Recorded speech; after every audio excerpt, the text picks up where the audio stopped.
माझे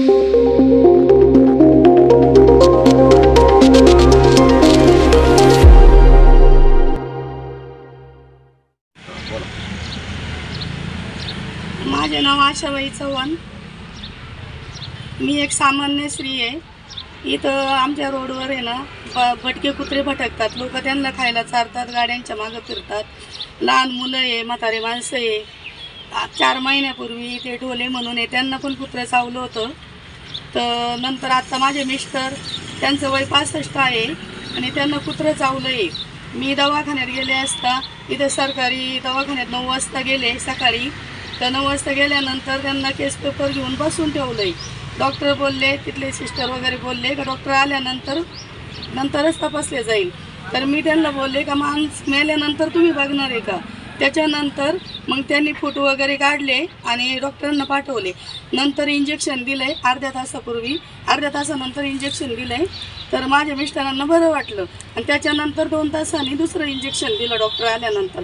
10:30ला डॉक्टर आले, नंतर इंजेक्शन दिलं दुसरं। त्यावेळेस नंतर मी पुणे जिल्हा अध्यक्ष मनसे मकरंद भाऊ पाटे यांना फोन केला आणि योगेश भाऊ तोडकर शेतकरी संघटनेचे अध्यक्ष मनसे यांना फोन केला आणि नंतर अनिल देशपांडे विभाग अध्यक्ष त्यांना पण फोन केला। तर ते बोलले की आम्ही इथं कायदेशीर कारवाई करू, काहीतरी निर्णय भटक्या कुत्र्याचा घेतला पाहिजे आणि तो योग्य न्याय आम्हाला मिळाला पाहिजे। डायबिटीज शुगरवाले असले तर त्यांनी काय, आणि डॉक्टरांनी सुद्धा वेळेवर लक्ष दिलं पाहिजे। आज आम्ही आपल्या नारायणगाव या ठिकाणी कोल्हेमाळा रोडला आलेलो आहोत। हे आमच्या सहकारी आशाताई चव्हाण यांचा आम्हाला फोन आला आणि त्यांच्या मिस्टरांना, दादांना या ठिकाणी भटक्या कुत्र्यांनी चावा घेतल्यानंतर ज्यावेळेस ते सरकारी दवाखान्यामध्ये गेले, सरकारी दवाखान्यामध्ये गेल्यानंतर त्या ठिकाणी त्यांना बसून ठेवण्यात आलं आणि लवकर त्यांच्याकडे काही लक्ष दिलं नाही। म्हणजे सरकारी व्यवस्थेचे असलेले उदासीनता, सर्वसामान्य जे लोक आहेत त्या सर्वसामान्य लोकांना स्वस्त दरामध्ये किंवा फर्स्ट एडमध्ये त्यांना किट उपलब्ध व्हावं यासाठी सरकारी व्यवस्था आहे। आणि या दवाखान्यामध्ये जर लोकांना लवकरात लवकर सुविधा मिळत नसतील तर मग त्या सरकारी व्यवस्थेचा उपयोग काय सर्वसामान्यांसाठी? सर्वसामान्य माणूस पहिल्यांदा आर्थिक परिस्थिती नसल्या कारणाने सरकारी दवाखान्यामध्ये जातो, तिथं त्याला उपचार मिळत नसतील तर मग याकडे प्रशासनाने लक्ष देणं गरजेचं आहे। आणि आपल्या भारताला स्वातंत्र्य मिळून 75 वर्षापेक्षा जास्त कालावधी आज लोटलेला आहे, परंतु अजून आपण रस्ते, वीज आणि पाणी यावरच आता इलेक्शन चालू आहे। तेच प्रश्न अजून सुटत नाही आपल्याला। आज जर आपण सरकारी दवाखान्याची अवस्था पाहिली, साधा डेंग्यू, मलेरिया हे साधे जे आजार आहेत साथीचे, ते सुद्धा उपचार सरकारी दवाखान्यात मिळत नाही। आज एवढा मोठा तालुका आहे, 180, 85, 86 गाव आहेत। या एवढ्या मोठ्या तालुक्यामध्ये जर साधा डेंग्यू, मलेरिया झाल्यानंतर सरकारी दवाखान्यामध्ये त्याला जर उपचार मिळत नसतील तर सर्वसामान्य नागरिकांनी, ज्यांची आर्थिक परिस्थिती नाही अशा जर नागरिकांनी त्यांच्या आरोग्याबाबत जर काही प्रश्न निर्माण झाला तर कुठं जायचं? लोकांच्या जीवावर हे बेतलं जाते। यासाठी सरकारने याकडे लक्ष देणं गरजेचं आहे। प्रशासनाने, आमदार असतील, खासदार असतील, यांनी याकडे लक्ष देणं गरजेचं आहे। जुन्नर तालुक्यामध्ये अतिशय स्थितीमध्ये सर्व सुविधा असलेलं एखादं हॉस्पिटल मोठं का जिथं ऑपरेशन्स होतील, सर्वसामान्य गोरगरिबांचे जीव जाणार नाही।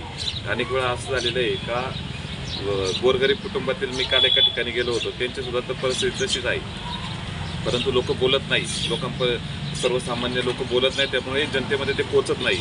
परंतु उपचाराविना अनेक जणांचे मृत्यू झाले का? तर त्यांची आर्थिक परिस्थिती नाही।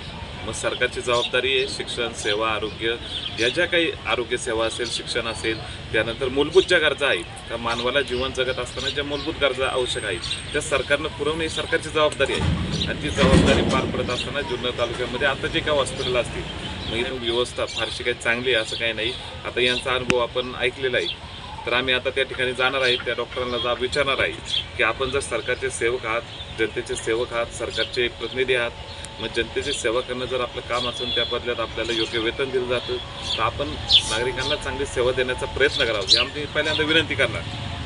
शेवटी आम्ही मनसेचे पदाधिकारी आहोत, पहिल्यांदा विनंती, पहिल्यांदा हात जोडून नंतर हात सोडून ही आमची कामाची पद्धत आहे।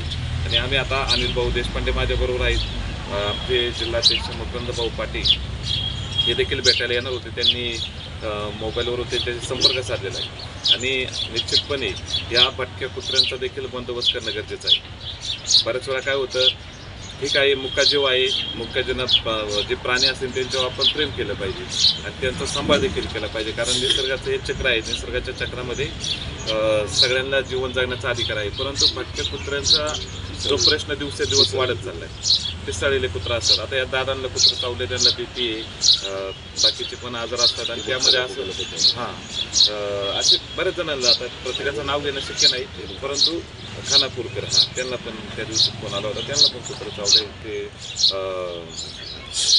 आपल्या डोल्यांना चावलं.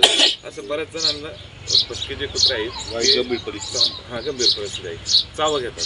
तर मग त्याचा प्रॉब्लेम असा होतो का त्याचे जे सर्वसामान्य कुटुंबातले लोक असतात, त्यांना उपजीविका जी आहे त्यांची उदरनिर्वाह कुठंतरी काम केलं दिवसभर तर संध्याकाळी त्यांची चूक पेटणारे असते आणि मग अशा परिस्थितीमध्ये 15 दिवस त्यांचे जातात. सरकारची कुठली त्यासाठी काही मदत मिळत नाही, योजना नाही आणि पाळलेली कुत्री पण नाही, भटकी कुत्री. याच्यावर कुठेतरी सर्वांनी मिळून काहीतरी नियंत्रण आणलं पाहिजे, त्यांना योग्य लसी दिल्या पाहिजे जेणेकरून ते चावं घेणार नाही. याकडे पण लक्ष देणं गरजेचं आहे. पशुसंवर्धन विभागाने याकडे थोडंसं लक्ष दिलं पाहिजे.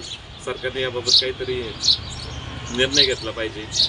कुत्र्यांबाबत आमचं म्हणणं नाही, कुत्रे शेवटी ते एक मुक प्राणीचे, परंतु त्याच्यावर काय उपाययोजना करता येईल की सर्वसामान्य नागरिकांना त्याचा त्रास होणार नाही, यासाठी प्रशासनाने दखल घेणं गरजेचं आहे.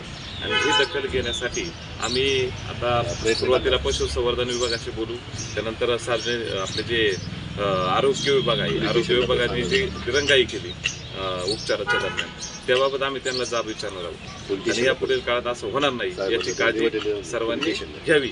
आमच्या आता विभागाध्यक्ष अनिल भाऊ देशपांडे थोडक्यात याबाबत आपल्याला सांगतील घटना काय काय नाही. या ठिकाणी आज पाहिलं गेलं तर भयंकर अशी गंभीर घटना घडलेली.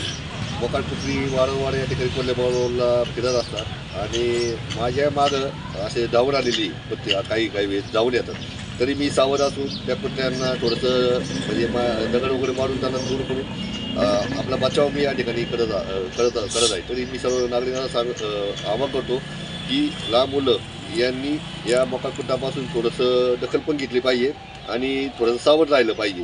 तसंच आज आमच्या आशाबाई चव्हाण या गरीब कुटुंबातल्या महिला आहे, त्यांच्या मित्रांना जे काल रात्री सकाळी कुत्रं चावलेले 3 दिवसापूर्वी, तर मला त्यांनी फोन केला तर लगेच मग मी त्या ठिकाणी त्यांना त्यांच्या घरी आलो, भेटलो, त्यांना थोडासा आधार दिला. त्यांना सांगितलं काळजी करू नका, आपण नक्कीच ग्रामपंचायतीला निवेदन देऊया. तसेच आपण पोलीस स्टेशनला एक निवेदन देऊन याच्यावर काहीतरी बंदोबस्त व्हावा आणि या गरीब कुटुंबांना न्याय मिळावा यासाठी मी या ठिकाणी विनंती आम्ही करणार आहोत. मनसेचे विभागाध्यक्ष अनिल देशपांडे यांच्या वतीने त्यांचे योगा भटोळकर असेल, माझ्यासोबत शेतकरी संघाचे अध्यक्ष मकरभाऊ पाटील यांच्या वतीने आम्ही त्यांना निवेदन देणार आहोत. जर यापुढे असं निवेदन देऊन सुद्धा जर काही दखल घेतली जाणार नसेल तर आम्ही आमच्या पद्धतीने मनसेच्या वतीने मोठं असं तीव्र आंदोलन करून ज्या ठिकाणी पशूंच्या अधिकारी असतील, सर्व ज्या अधिकारी असतील त्यांच्यापुढे ते आंदोलन करून त्यांना जाब विचारण्याचा आम्ही नक्कीच प्रयत्न करणार आहे अशी मी विनंती करतो. ओके.